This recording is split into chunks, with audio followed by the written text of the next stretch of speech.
Welcome to Don't You Two Read, a podcast where two sisters talk about all things books. We're just two girls who found ourselves texting about books on a daily basis and thought, why not turn on a mic? We'll be talking about our recent reads, a weekly bookish topic, and what we're looking forward to reading next. So grab a cup of coffee and maybe even a snack and be prepared to take down your TBR and add a lot to it as we talk all things books. I'm Hilary, a mom in Oklahoma, and I'm so excited to go from Halloween to Christmas. And I'm Hannah, a stay-at-home mom in Texas, and I have been reading so many fantasy books. This is episode 21 of season 1, and hi, we're so glad that you're here today. Today is going to be another special type of episode for us, so we're combining our typical format with a new thing, so we're very excited. Today we have a special guest, Tracy Baack. She is an author and a Bookstagram friend of both of ours. New for me, much longer for Hannah. So welcome to Tracy. We're so excited to have you. And today we're just going to go through like our normal format. We're going to talk about some recent reads from all of us. And then we're going to talk a little bit to Tracy about what she's been doing, what she's working on. And then later, obviously, we're going to talk about our short list. Okay, Hannah, so you were saying you have been reading a lot of fantasy this week. Yeah. Like one book or a lot of books? Well, so I read Throne of Glass again. All of it? Well, the book one. Yeah. You finished the first one though? I finished the first one, and then I'm gonna start Assassin's Blade, and then a book I'm talking about later today is another fantasy, and then Erin Phillips, I read her book the end of last week. Yeah. So I've been reading like several fantasies, and then I had a middle grade fantasy too. So I don't know. So you're feeling the fantasy? Yeah, I read Tracy's book. I read that one that was the last book. Not fantasy, yeah. No, but it was like really nice. I was like, this was like a nice, happy, easy ride after I've like been reading like so much fantasy for like a week straight. It was great. Yeah. So, okay, wait. You're reading Assassin's Blade after Throne of Glass? Yes. Yes. Why? So, okay, Paris may read, we'll tag her. She did a whole week of Throne of Glass, which was like crazy timing because I'm rereading it. So she had like an order of reading that you can read it. And that was the order she said to never read. She was like reading Assassin's Blade second. She's like, no, why would you do it? Don't do that. But Susie, I'm reading this series with Susie, and Susie is the boss. And she said, we're reading Assassin's Blade second. So I was like, What the heck? I'm just along for the ride. And I'm like, I've read it already once. I wonder, that's like, I don't even know, like chaos. I'm like, what in the world? I think I've that's heard what people say Paris do said. that first or in the middle. Yeah. Yeah. Have you read Throne of Glass, Tracy? No, I have not. Okay. All of Paris's posts have made me intrigued, but the fact that it's 8 huge books long Yes. makes me like, I just don't have that much time to read anymore. Yes, it's a lot. It's a huge commitment, especially because then they, like the other series, they kind of all go hand in hand loosely, and so it's a huge commitment. So other than that, Hannah, you're like back in your groove? Yeah, pretty good. What about you? What did you say? Christmas? Yeah. I mean, I'm not quite there, but I'm almost like I've read a lot of not spooky, but you know what I mean, like fall, autumn reads, and that's been fun, but we're approaching Halloween in our world. And I always say we have our real world and the podcast world. So in our world, we're almost to Halloween. In the podcast world, we're approaching Thanksgiving. So once I pass Halloween, my mind kind of shifts to like Christmas. So I go like fall, Halloween, Christmas, and then like a day of Thanksgiving, and then back to Christmas. And so I'm almost to that season. So I'm excited. I've enjoyed, all the fall stuff, but I'm ready to like start veering into the other stuff. What about you, Tracy? How's it been going reading this? So here's the one sad thing about being an author is I just don't have as much time to read anymore, which genuinely makes me sad because I have to divide my time between reading and writing books. So I don't get to read as much as I would like to, but I did discover audiobooks this year, which was a game changer. I had never listened to audiobooks before this year. Mm-hmm. Listened to several audio. That has been my saving grace because I can do that while I'm driving or, doing stuff around the house. So this week I am reading New Moon because of you. Yes. So it's my mission to get it done before Podcast World New Moon comes out, that episode. Yeah, you still have a while. I know, I've got some time. So I Yeah. started that this weekend and have been saying Hannah all of my real-time reactions to Bella's stupidity. It's unhinged. Yeah, it is unhinged. It's Yeah. another level for us. You tell her we had so much to talk about, No, we had 2 episodes which everyone will know that by now. of New Moon. We had to split it because You are. it was too much. Yeah. So, but I told Tracy that she's been sending me quotes from the book where she's like giving me some commentary, and so far every single one is stuff that we have brought up. So I was like, this apparently You're certain spot things, on. yeah, certain things just hit a certain way and make us mad. When we're Yeah, for adults sure. with daughters of our own or children, boys too. Yeah. Yes. But I am like, never would I give this to my teenage daughter to read. So I there's know, that. which is funny because I did read it as a teenager and Yeah. Our mom, she would not have let us. no, when she found out I read it, she was upset. But at that point it was too late. I was like, I've already read it, Mom. But yes, now looking back, like I would let Noel read them eventually, but not at like 12 or 13 or anything. She'd have to be like mature enough to that I wouldn't be in fear that she would try to emulate the behavior, Yes, so. for sure. But anyway, it's still a fun read. I'm like, I feel very concerned with like, I love it, but then because I got a package in the mail and Taylor's like, what is this? I'm like, it's Twilight. Because I only owned the first one. So I got more. And I was like, because we're doing our episodes. And he's like, I'm like, I know I'm embarrassed, but I love them. So I don't know. I'm It like, is it's still kind an of, enjoyable read. I keep telling him, like I keep sending all of my criticism, but I'm still enjoying reading it. So I know. yeah, it's guilty pleasure. Yeah, that's a good way to describe it. Because I'm like, we criticize everything about it, but it's still fun. Yeah, it's like The Bachelor or something. You're like, Yeah. yes, it's dumb, but I still like watching it, so it's fine. Okay, so let's talk about some recent reads. Hannah, what's the book you've recently read or finished? Okay, so I finished this book yesterday. In podcast land, this will release this week. So November 14th, this book will be out. So in just a few days, you guys can read it also. This is In the Wake of the Wicked by V.B. Lacey. So let's just get into what this book is about. I'm going to read Goodreads, the synopsis from there. Okay, wherever she goes, darkness follows. An orphan with a tragic past and a penchant for wicked deeds, Rose Wolf has never been accepted by her people. She's learned to live in the darkness, content with her alchemy magic and her quiet apothecary. When a terrible curse sweeping through the land forces her to enter the Decemvirate, a magical tournament among the strongest of the Empire, Rose is pulled from the shadows and thrown into a world of power games, deadly trials, and entanglements with a handsome, mysterious rebel. With divisions in the Empire worsening, there may be more at stake than becoming the champion. Secrets about her magic and encounters with the all-powerful Emperor make Rose question everything, leading her down a path she may never come back from. All magic has a price, and Rose must choose truth, love, or power.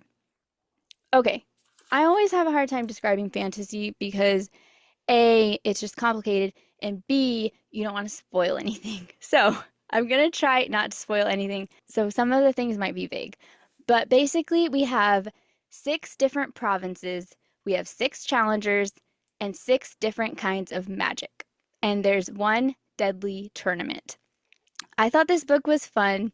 I thought the pacing, the plot, the magic systems, I thought all of it was just like honestly perfect. I did not really have anything that I didn't like about the book.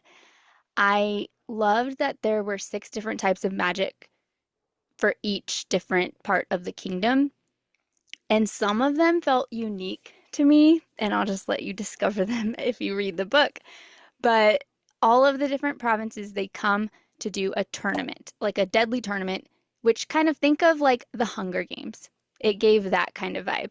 So you have an alchemist, you have a shifter, a light bender, a shadow wielder, an illusionist, and a strider.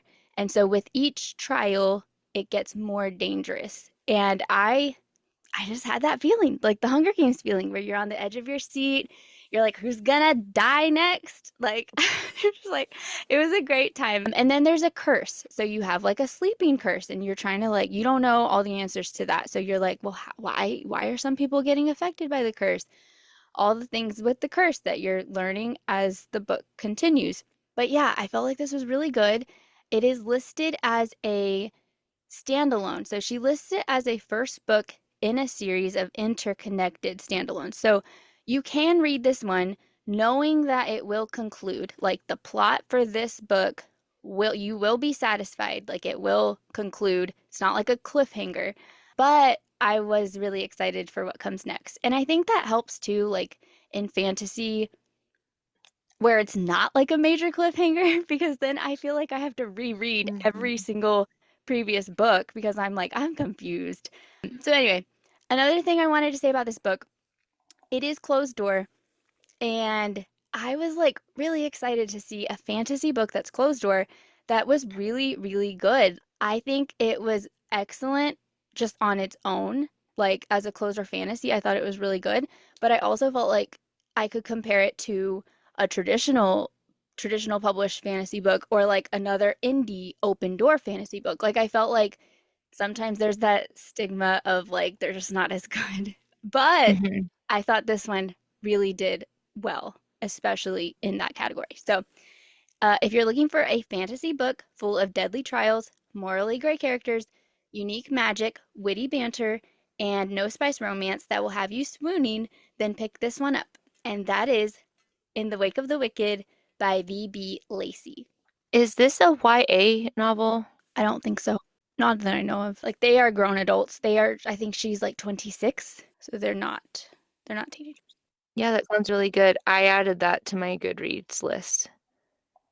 I really liked it. I saw it's 700 pages. Well, okay, so it is, yes. And I've heard of her other books, and they're on my list. She has a duology.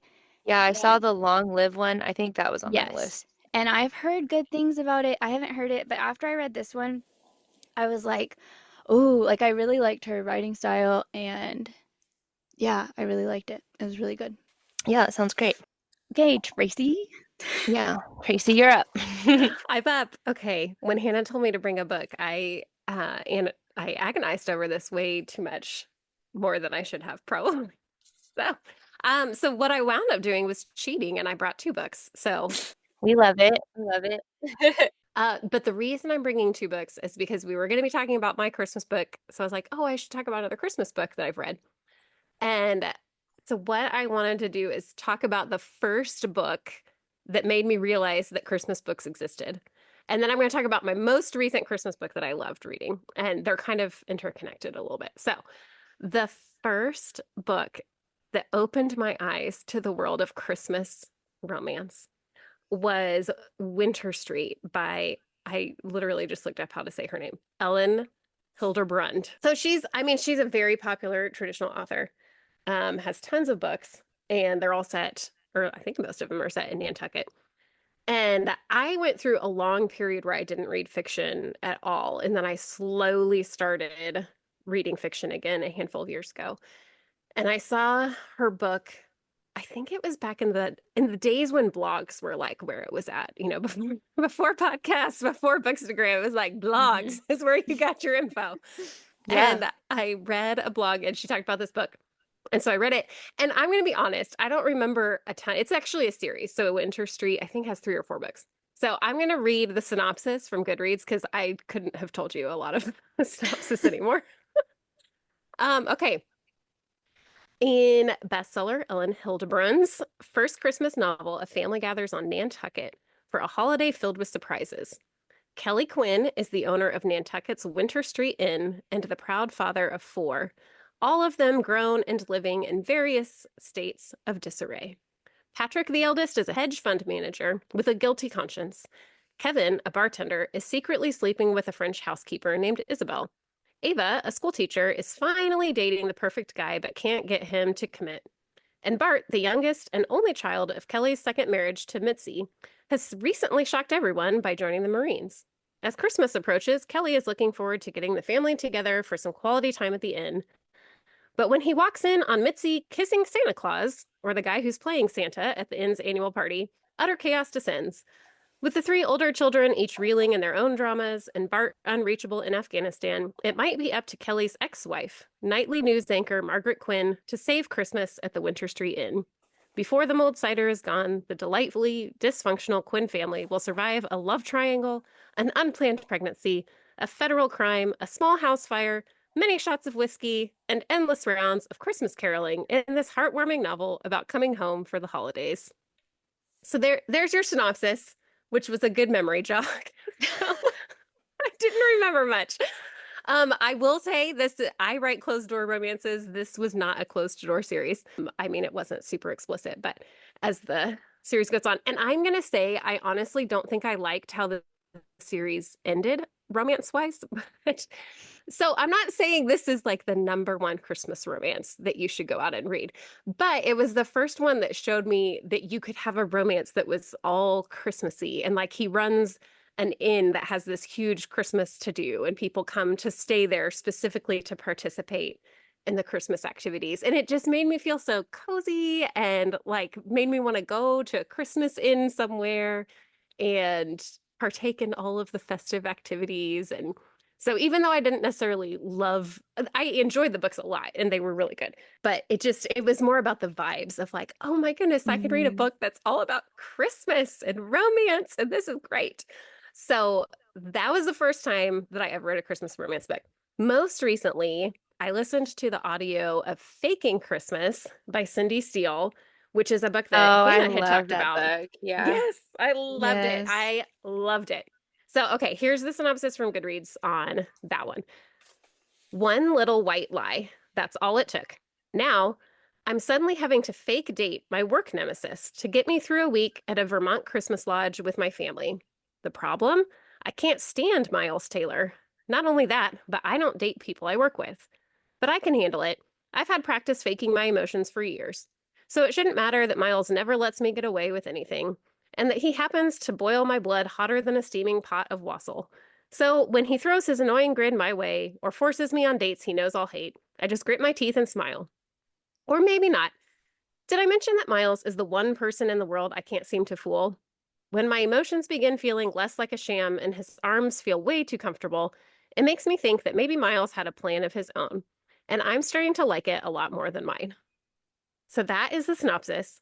I loved, so the similarities between the Winter Street and this one is, in this book, they go on vacation to a Christmas lodge that again has like all of these festive Christmas activities. And there's like a bingo game that you can participate in. And I literally finished the book and I told my husband, Kyle, that someday when our kids are grown up and they're all off doing their own things, I was like, we're going to go stay at a lodge somewhere for Christmas. And we're going to like be in this Christmas atmosphere.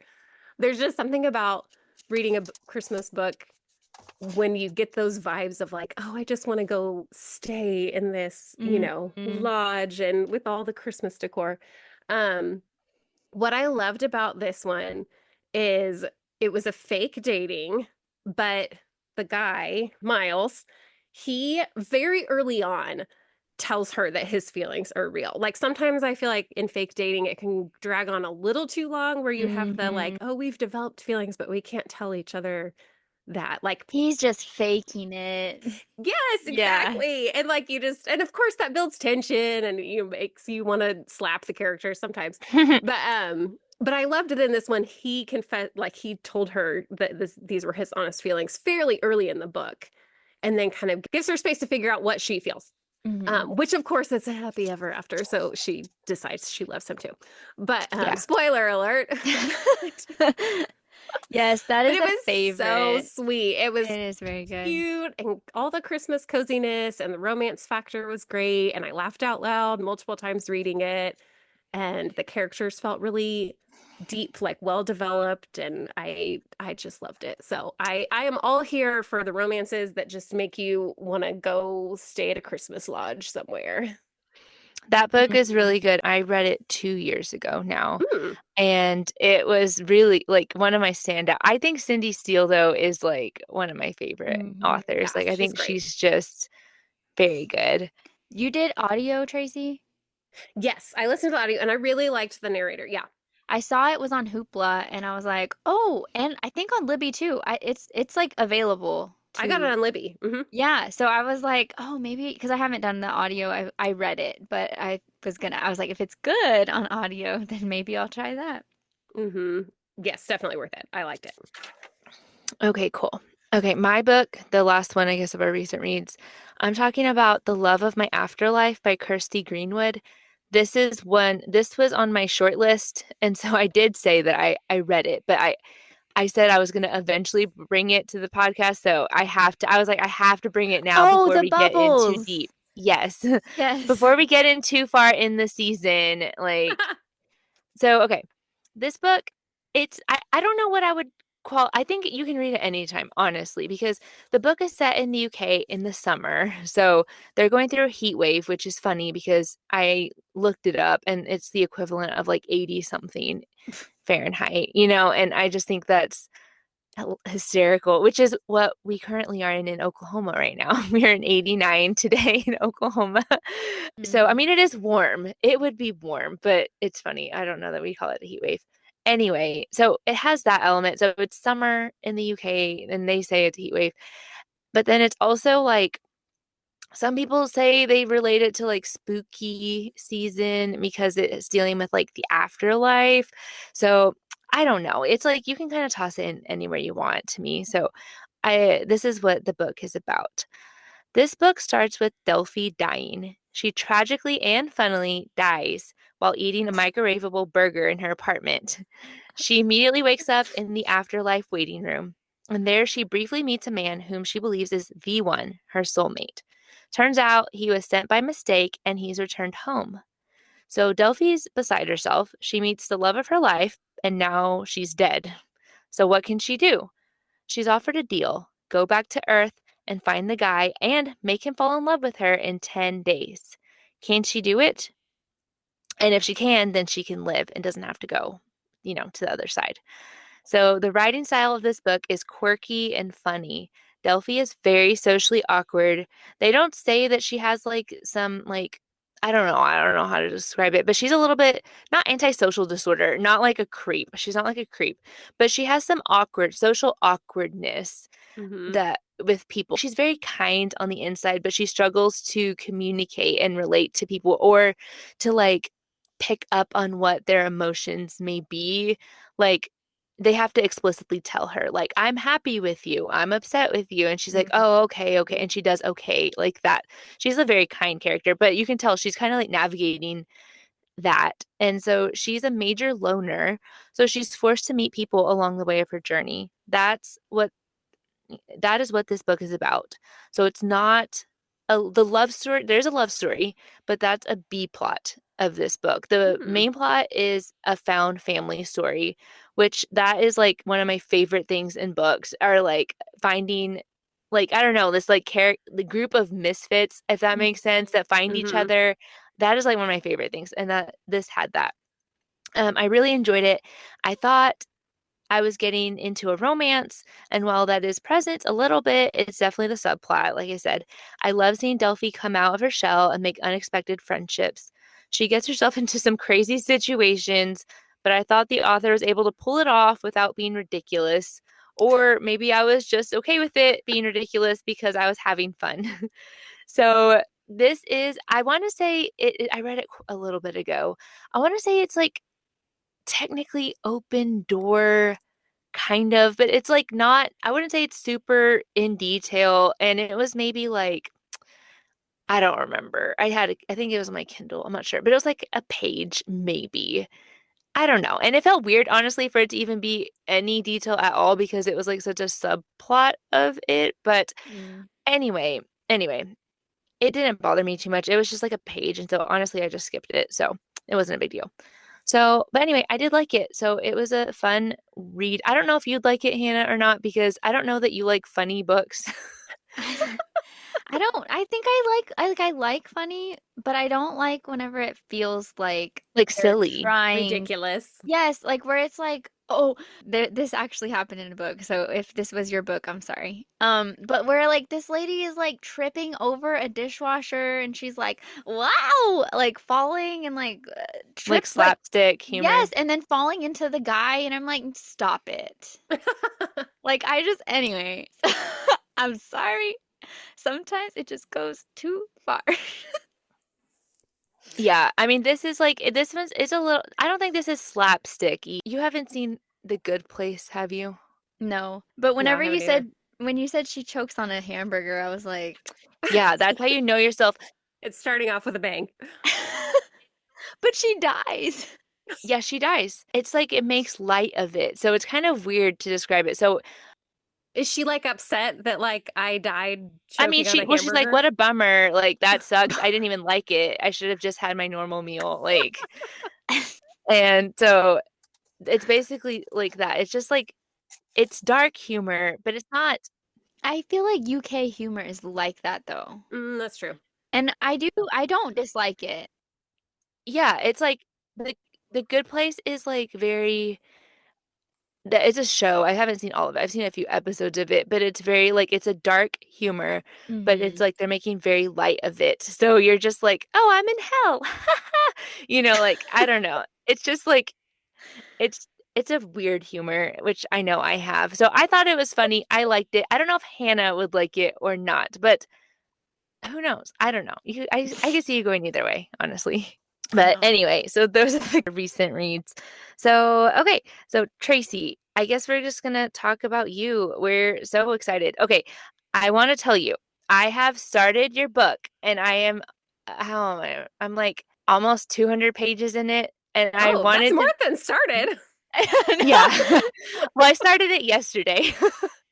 This is why everybody tells me and Hilary, they're like, you guys consider books short, and they are not short. Because like Yeah. we read long books and then we're like, oh, that one was like a breeze. Yeah, so the two books I read before it was a duology, and I think they were like 500 or like almost 500 pages, and the other one was like 600 pages. So I was like really trying to and it was just taking longer than I anticipated, which obviously like 1100 pages. But That's Hmm. a lot. I finished them and I was like, because I was trying to get to your book before the podcast started. So I started it yesterday. I was like, I might be able to finish it. Didn't quite finish it. Don't rush I'm it. almost I know, I've seen the authors say they're like, "Wow, I worked on this work for so long, and then you finished it in 2 hours." Which is definitely us, yeah. It's But I was okay. gonna say, I'm loving the book, like, I thought it was Fine. I'm relieved because I understand. This is why I very rarely do I tag authors in like how people are like, oh, I'm reading this book, or like, oh, I'm starting this Right. book. I'm, 5% in and I'm loving Yeah, it. yeah. I am very, very hesitant. If I do, it's normally like late in the book, or I will like post it. Like I will have put my thoughts from before. You know what I mean? Like once I Hmm. know, because I'm like, then they're aware and they're like, oh, she's reading it. Let me go see. And I'm like, you may not want to come see Don't do because it. I may not like it. How did we get here? Oh, because Hillary's reading Well, the I was book. saying I We was derailed. relieved You were be relieved. because Yes. I told Hannah I had just messaged her, like, what was it, a few days ago, and I was like, "What if I don't like it?" And then you have to talk to me. Yeah. I wanted her to read it because I was like, I do think that you'll like it because I loved it. And I loved it the second time. Which, Oh, you've read it twice?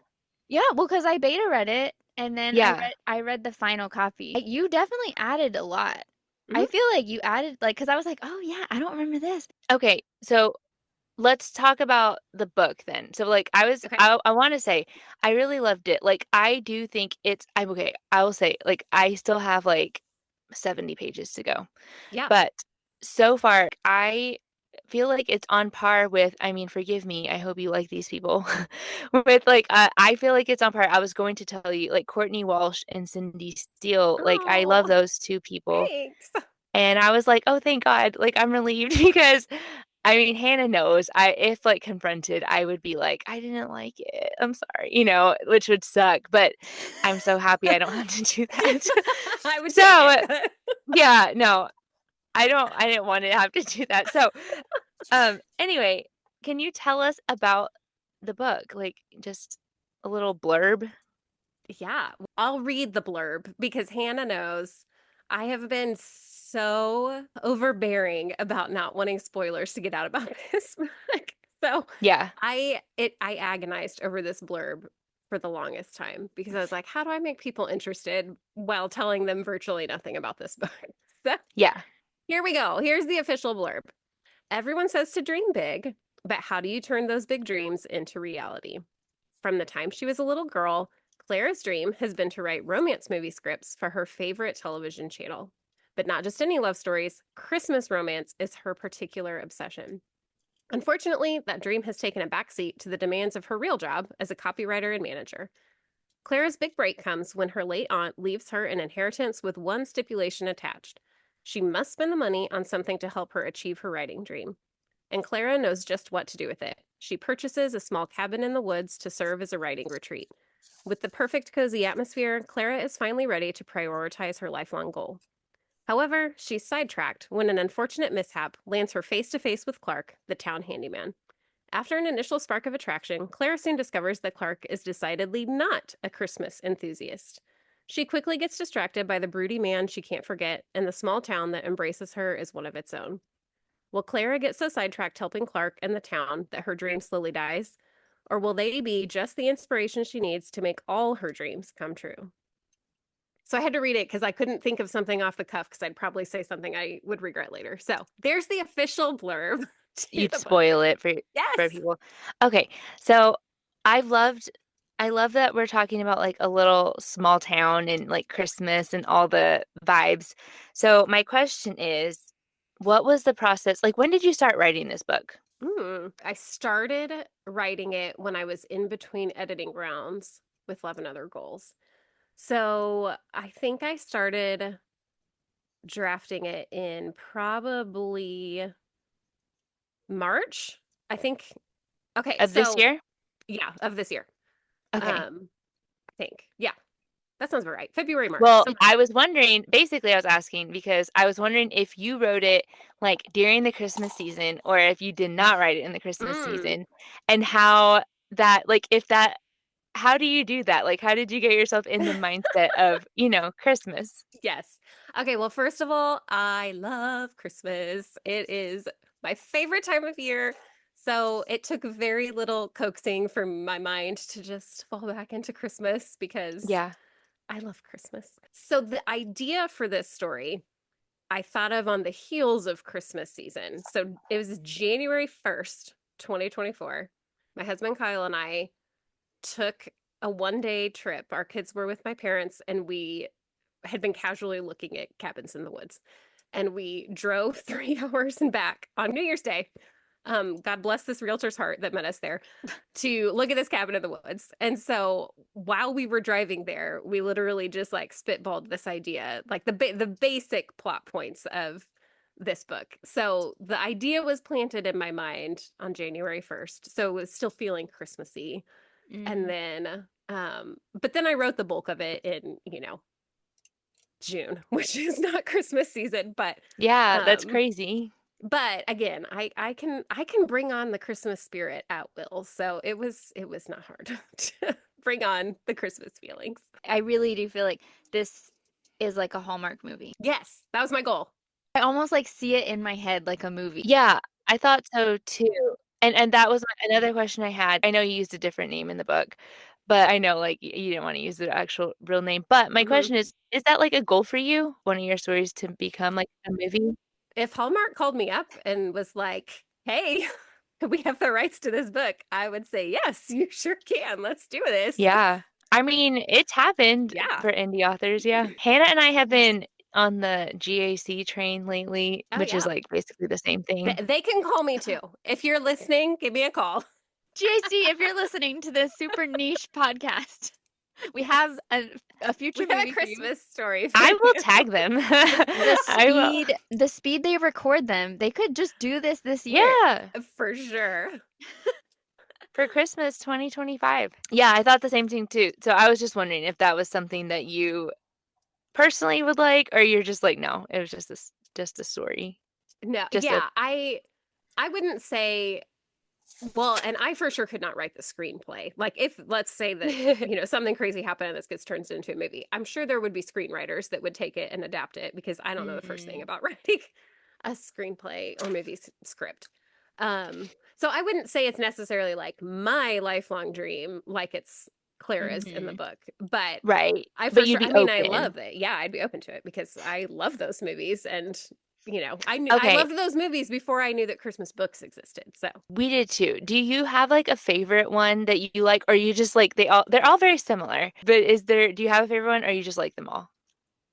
oh man, And I'm like, how do you pick a name? They all have the same name too. My husband sent me this reel and it was like the ones that had like the same names and it was like take her home for Christmas, take him home for Christmas, meet me at Christmas, meet us at Christmas, or I don't know, it was something like that. That's literally what I was gonna say. I just changed the noun and But you know what?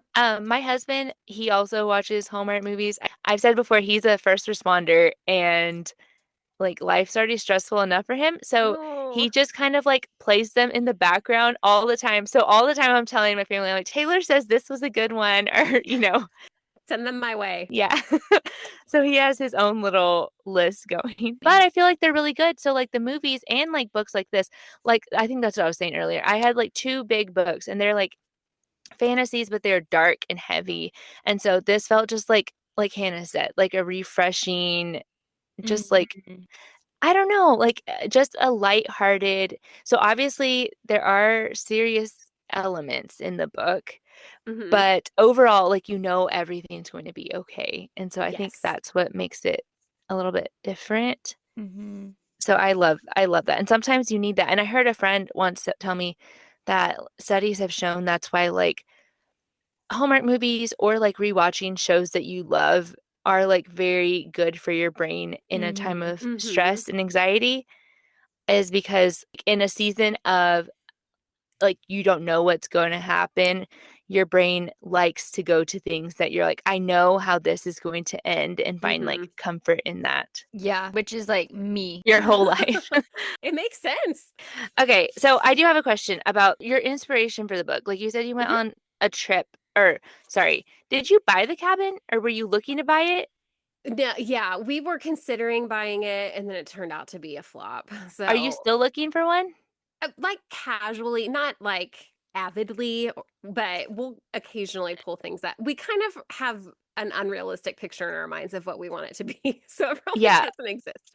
Like basically the cabin that I wrote for Clara is what I wish we could find. So we went and we looked at the cabin and the location was perfect, but the cabin itself was it just wasn't. So So do you want it for like um, a writing retreat like Clara? we want it for a variety of things. So Kyle, a long time ago, read this book. He likes to read lots of nonfiction and businessy leadership development, company things. And there was one that talked about like deep thinking. And basically, it was like you can't access your brain's ability to deeply think until you've been alone and quiet for a long time. So ever since then, he's liked the idea of having a cabin that he can Mhm. like get away for a Yeah. weekend and like deeply think about things in his company or in our family or things like that. But we also wanted it to be we could take our kids. We have 4 kids. So we wanted to be able to take our family there as like a mini vacation or whatnot. So you need some space. Yes. And we're on the cusp of having a bunch of teenagers. So we're not talking like toddler space, we're talking Right. teenager Yeah. space. So that's why it probably doesn't exist because we're like, we want it to be secluded, like to feel, secluded, but we also want to be able to go eat at restaurants. Yeah, so you literally are looking for like what Clara said. Yeah. Yes. I totally related to that whenever she was like, there needs to be coffee. Like I want to feel alone Coffee shop? but not be alone. Yes, precisely. Okay, but I had a question. Do you live in Kansas? Yes, I live in the Kansas City suburbs on the Kansas side. So Kansas City is split across Kansas and Missouri. Yes, There's that like confuses me. downtown, and then there's the suburbs on either side. So you've got like downtown KC downtown KCK, and then the suburbs surrounding either one. So we are in the Kansas suburbs of Kansas City. Okay. So you mentioned a lot of places, like a lot of businesses. Are they Mhm. real places? All of them? Um, The ones I because you listed a bakery with cookies. Yes. So read the acknowledgments because I list all of the real life references. So yeah, for the most part, anything that's described with detail is a real place. My question, I had it written down. Are the puppy chow cookies a real thing? Yes, they are. They are. She calls them poppy chow. Poppy But chow. they Okay. are like these huge cookie. I've tagged her in a couple of my stories on Instagram. And she actually reshared one of my stories. And so then I messaged her back and I was like, this probably is really weird with no context. I wrote about your cookies in my book. So I need to just take her a copy of the book so she can see it. But yes, so the Poppy Chow cookie is like this peanut butter based cookie with chunks of chocolate and then literally puppy chow on it. And it's like drizzled with melted like Yeah, that sounds chocolate that perfect. hardens and then poppy chow crumbles on the top and it's amazing. They're all amazing. Mm. All of the ones I described in there are real flavors that she has. So Yeah, that they're sounds amazing. Well, you know who else? Abby Jimenez writes local places in her books oh, that's too. fun. I just feel like it's one of the perks of being an author that it's like, I'm just going to tell people my favorite places and you can go visit them and support these businesses. Saw how That's you nice. said if you want a Save by Noel like tour, Uh-huh. go to these places. And I was looking it up because it looks like Kansas City is like 4.5 hours from Oklahoma City. That's And I not was too like, I far. could realistically do that. Like, that's Come not too bad. on. Hannah would be so angry. I can't do it without Hannah. And I can fly up. She'd be so angry. But, oh yeah, my other question. My question was, is this like a standalone or do you intend to put more books in this world? Or do Mm. you just plan for this to be it? When I wrote it, I intended it to be a standalone. Like I didn't necessarily write, any other characters into it that I was like, oh, I'm gonna leave this open for their story or Yeah. whatnot. I mean, because Yeah. in my mind, I was already working on the Love and Other Goals series, and Mm. this was Oh, kind of like yes. my break from that series. But I've already had readers message me and be like, we need a book for Madison. Yes. So I'm like, okay, how can I do this? That's why I was asking because I was wondering if we're gonna get like her story or even like a marriage story with the Hmm. other people. I Yeah. don't know. I was wondering. Christmas 2025. Yeah, I'm I like, don't no know. pressure, but when's No that book pressure, coming but out? I know. I mean, I would definitely be open to it. I would need for the idea to like percolate in Yeah. my mind. And I would want it to really be the right story that my brain wrapped around. Like I wouldn't want to force it just Yeah. I mean, I Mhm. loved this world that I created. Like I loved this town and Claire's experience. And so I would for sure be happy to write with these characters again, but I don't want to force it just because it Mhm. exists. But I would certainly be open to it. If I come up with like a good storyline, then I would for sure do it. Yeah. Yeah, for sure. I could But it see. I wasn't the mean, original intent. yeah, but I could definitely see like you have good bones for it if you wanted to Hmm. go back into that. Okay, so the question about Instagram. Did you start out your Instagram as an author or did you start Yes. out reviewing okay, as an author? Hmm. Yes. So I had my personal Instagram, but when I Yeah, created my yeah. author account, that was my introduction to Bookstagram. So, how has Instagram helped or hurt the indie process of books? Well, I can only speak to my own experience because that's all I know. And it's limited because this is only, book two. Yeah. But from my experience, I mean, maybe some indie authors feel like there's negatives, but I haven't necessarily found or run into those yet. So, from my perspective personally, Instagram is all a plus for me in my indie author journey with books, like Bookstagram specifically. So like I said, Kyle, my husband, he loves reading businessy type books. He's a COO of a company. Like he's just very businessy mind. I keep using the word businessy. He's just very, that's just how his brain thinks. And so when we first started talking about publishing my first book, Love and Other Goals, he was like, we are not going to pay for ads until you have at least 2 or 3 books published. Like he's like, it doesn't make sense to pay for ads when you only have that one book for them to buy. Like you have to wait until there's a backlist that people go and buy, more than one book, because that's just what makes sense. And so I was like, okay. So I've boosted posts on Instagram a handful of times, like on release days and stuff like that, but I haven't paid for any Amazon ads or Facebook ads or any of that kind of stuff yet. So literally everyone that has read my book, outside of like my personal people in my real life that have read it, outside of that, every single person that has read my book is because of Bookstagram, literally. Like word of mouth. Yeah, the word of mouth, people posting about it on Bookstagram, sharing it with their friends. So the fact that I have readers that Hannah and I met, that, and she introduced me to Hilary, like it's all because of Instagram. So to me, it's been an entirely positive experience. And I also think, and again, this could probably veer into different territory the longer that you're an author, but for me so far, the energy of people on Bookstagram reviewing, and obviously when it's a positive review, don't tag authors in your negative reviews. Just a little friendly reminder. But seeing people get excited and post about it and create their own, I just still blows my mind that people will spend their own time and their own creativity to create a post about my book that I wrote. And just out of the goodness of their heart and their excitement about books and their love for reading and sharing it. Like, it still just blows my mind that there are people that do this, and I love it. And it just fuels so much of my desire to write more, because the people in my life that read my book, they have to tell me they like it because they're my real life friends. But I do think seeing you write this book, though, it was weird because, like you say, that you like to see how readers talk about your book and create things about the characters.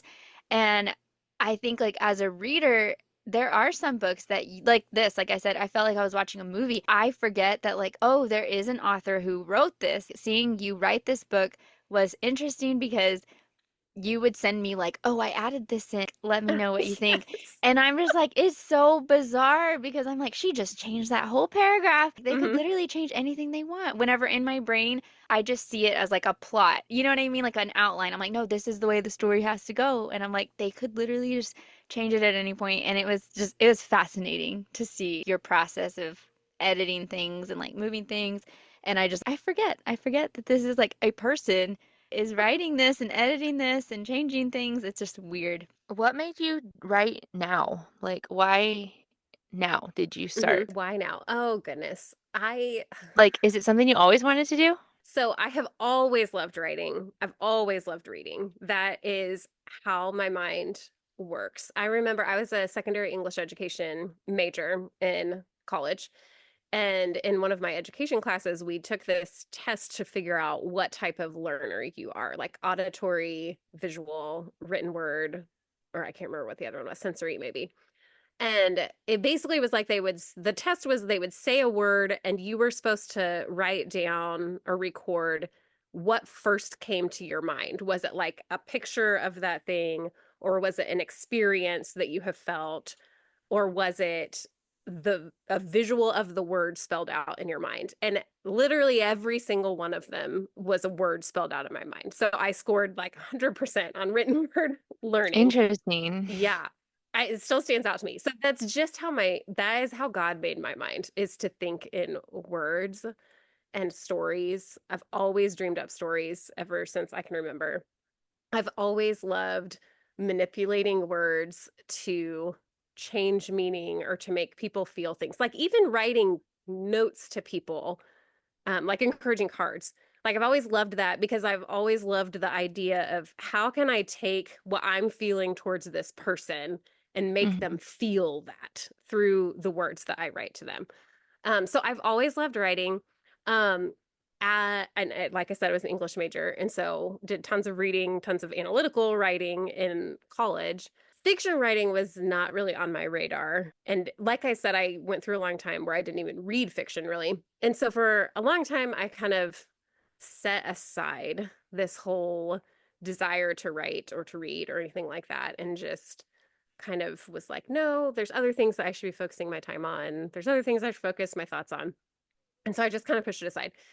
And then a handful of years ago, I started a part-time copywriting job, which is where the inspiration for Claire's job came from. It was something that I actually did. And it was not fiction at all. It wasn't creative that way, but just even the process of writing and again, trying to convey certain things through words just made me have that itch to start writing again. And so for a while, I was like, oh, I should write, a nonfiction Christian development book somehow, because I just thought that's what I should want to write. But I just never had an idea of, this is what I should write that doesn't already exist. And then again, I've just always loved stories, and that's always what my mind has dreamed up, but I just never actually wrote one down. And then last summer, so this is 2023, summer 2023, the idea for Love and Other Goals just burst into my mind. I don't even know how to describe it, but just the basic plot and characters with Lana Mateo and Erin, it just all flooded into my mind, and it was all I was thinking about. So finally one day I just wrote down in a random journal that I had just nonsense of all of just trying to get all the words out of my mind. So I was like, okay, this needs to come out of my mind and live somewhere else. And I started writing all this down, and it just kept snowballing. I was like, oh, and then this could happen. And then, oh, and then this could happen. She could have these friends and this could be happening. But I kept suppressing it of like, no, this isn't what I'm supposed to spend time on. And Kyle and I were out on a date, and I very reluctantly told him, I was like, what would you think of me if I told you I was thinking about writing a romance book? And he asked some clarifying questions because he's like, what do you mean? He's like, what do you mean? So, I'm like explaining the whole difference between spicy and closed door and all these things. He's like, whoa. He's like, oh, we've got the clarification out there. But then he is the best. And he told me, and this was my dedication in Love and Other Goals. He looked at me and he said, I think you should write like you're going to publish it. And so literally like the next day I started writing it, and then I got hooked, and now I have 80 stories in my mind and in my notes app that need to It's awesome. come out sometime.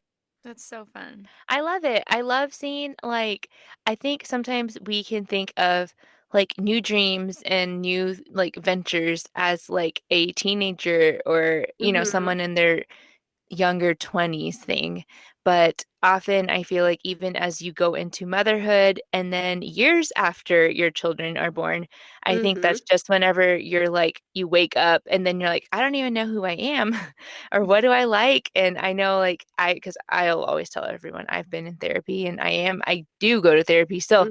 And they'll be like, what do you like? I'm like, I don't know. I don't even know like what I want. I don't know what I enjoy anymore for myself. I don't know what I do. So that is largely the podcast for like I've been telling Hannah for years. Like we should do it. We should do it. And finally I was like, no what? No, let's just do it. We're doing it. Because we would always think, well, when we have this, well, when we have that, well, when we have all the equipment we need. And it just was never like the perfect time. And then gotta do it. Yeah, so we were just like, let's just do it. And if it's crappy, it's crappy. And we'll always talk about our 5 listeners, which thankfully we've had a lot more over Well, I'm one of them, so few weeks. Because I was like, we're gonna have 5 downloads and that's it. And we'll just call it good. No, we weren't we're saying we're gonna quit because Hannah and I don't live in the same state. So we're like, at least we get to talk to each other. But all that to say, it's hard like in your 30s and 40s and like as you get older.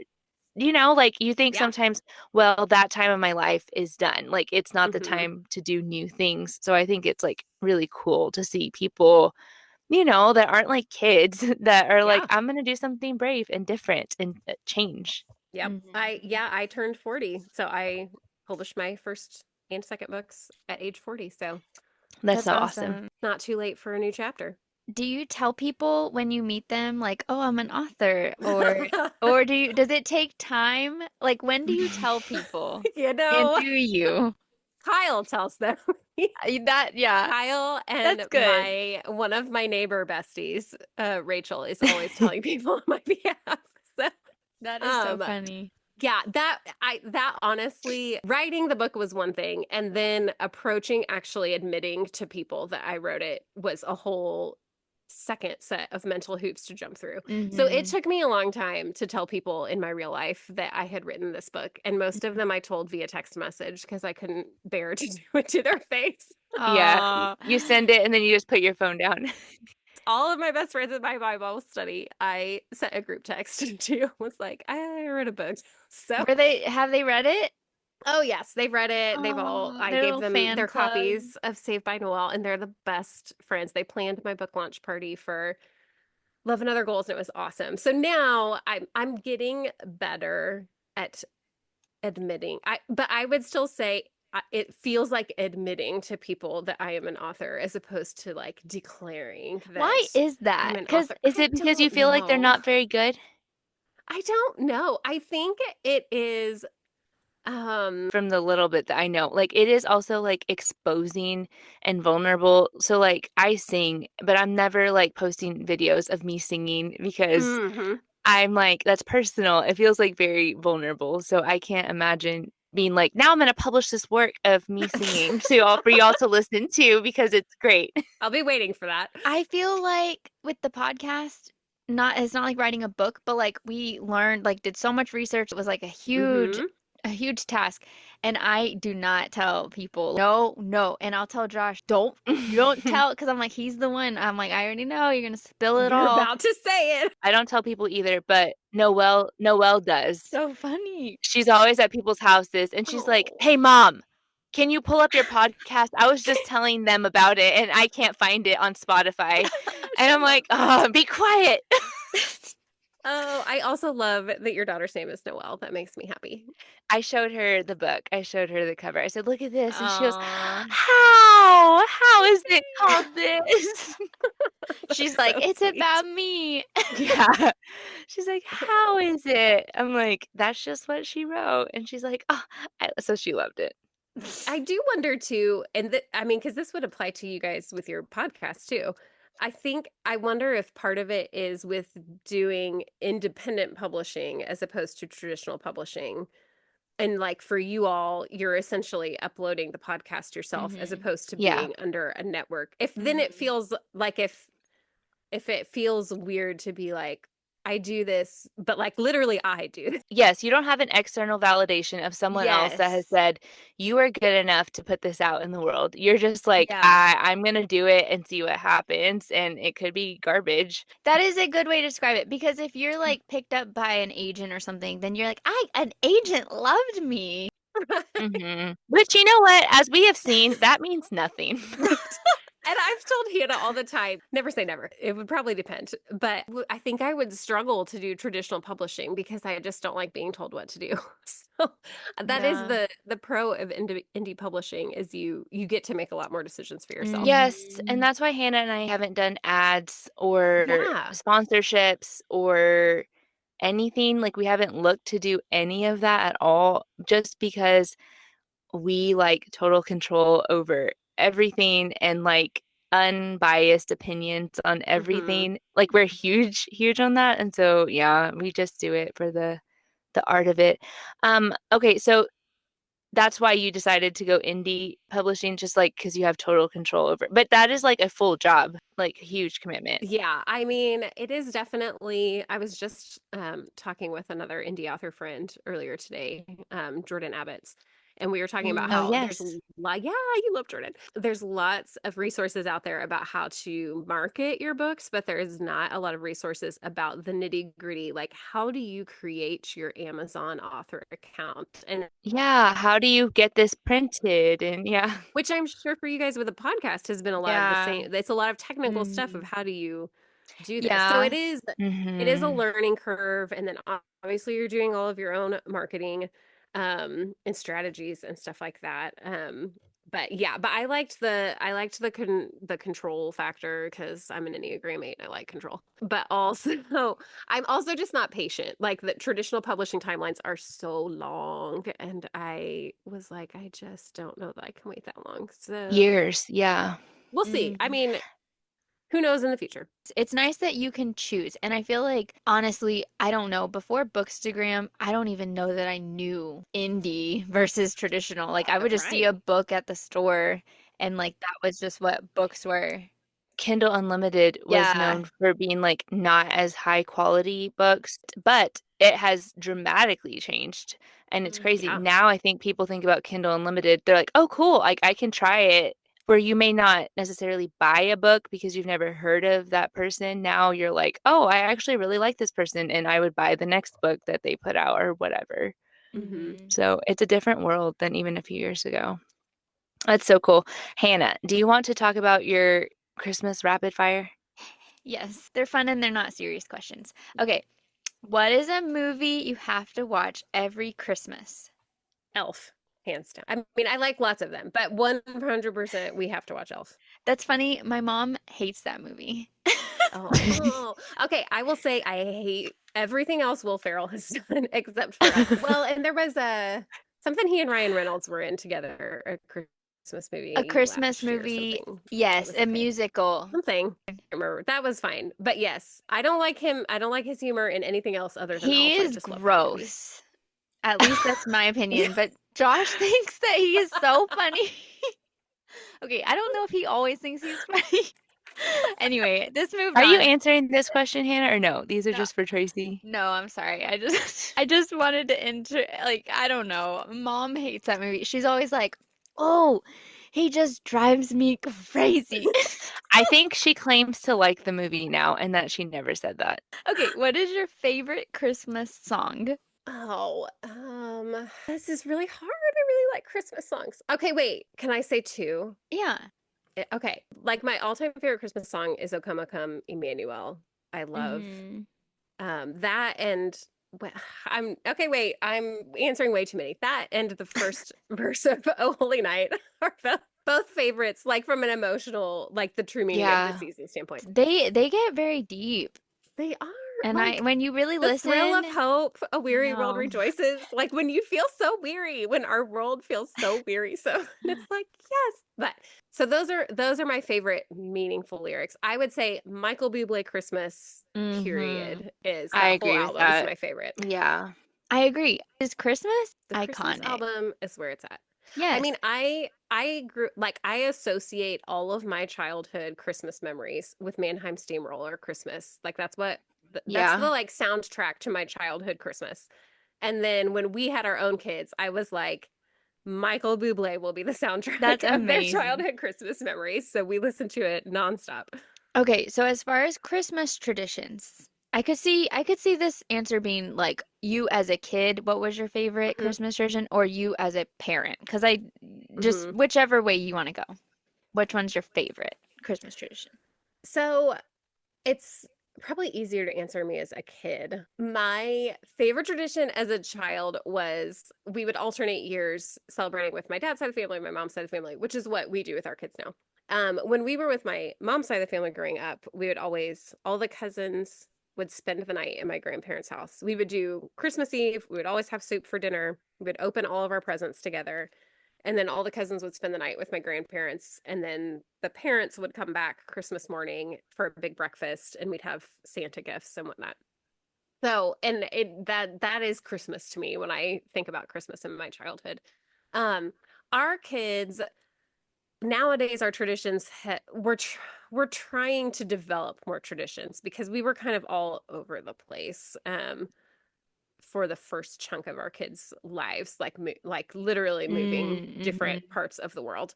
Mm-hmm. But we've been in Kansas City now since 2018 and are starting to be able to develop more of those, especially on the years that we're here with my husband's family who lives in town.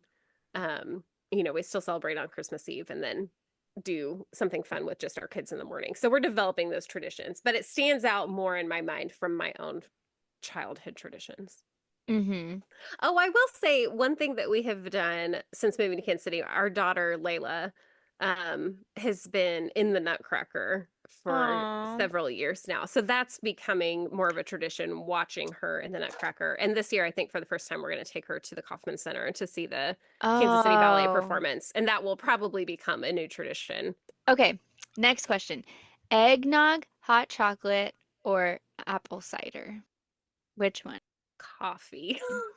You don't like any of those? Okay. I I would probably pick apple cider of those. Clara drinks hot chocolate all the time. Yes, Yes. so much. I want to like hot chocolate, but it's so sweet now to me, like coffee It's so so much. I feel you too. I love like a good no. sip of hot chocolate, Right. I but can't like drink the I'm whole not gonna cup. yeah. You guys got I'm too old. sorry. I'm Like you don't sorry, hear the bells Hannah. anymore, on Polar Express. I Yes. like the coffee. I was considering getting a peppermint mocha creamer, but that's about where I don't yeah. know who drinks eggnog, I'll be Ugh, honest. That no. sounds disgusting to me. Okay, the last question I have is rate your gift wrapping skills from 1 to 10. 1 being the Ooh. worst, 10 being like amazing, bows, fancy, whatever. Like Hilary's husband, he wraps presents at a level 10. So, Ooh.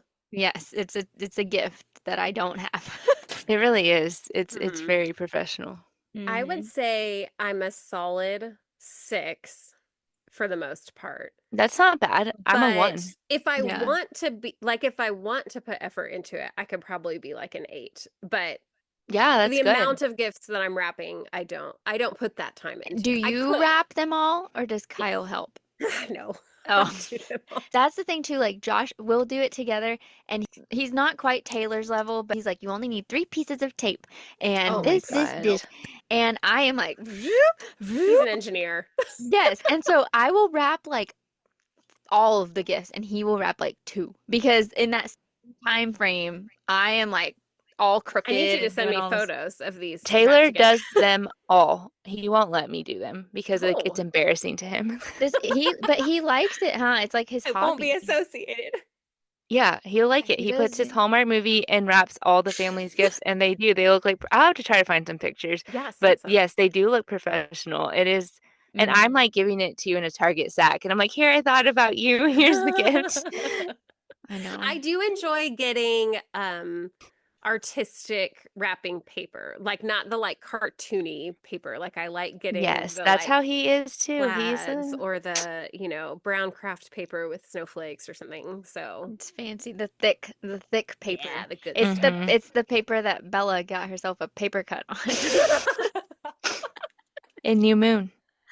I'm like, and that is where we end. Come No, back. no, no. Full We have circle. to do the short list. Oh Oh, yeah. shoot. I'm Short like, no, list. no, no. Hang on. Hannah, what is the book on your short list? Okay, a book that I would like to read soon is A Forest of Stolen Memories by Callie Thomas. This is a closed door fantasy, and I believe that it is a reimagining of Snow White. So, yeah, that's my short list. Who's next? I can say I think I've read most of her book, well, most of her current books, but I have not read A Cross Country Wedding by Courtney Walsh. That's like on Hmm. my list. It's not a Christmas. So the first one in the I Mm-hmm. don't what would you A call cross them? country Christmas, like or a duology. Yeah, I guess so.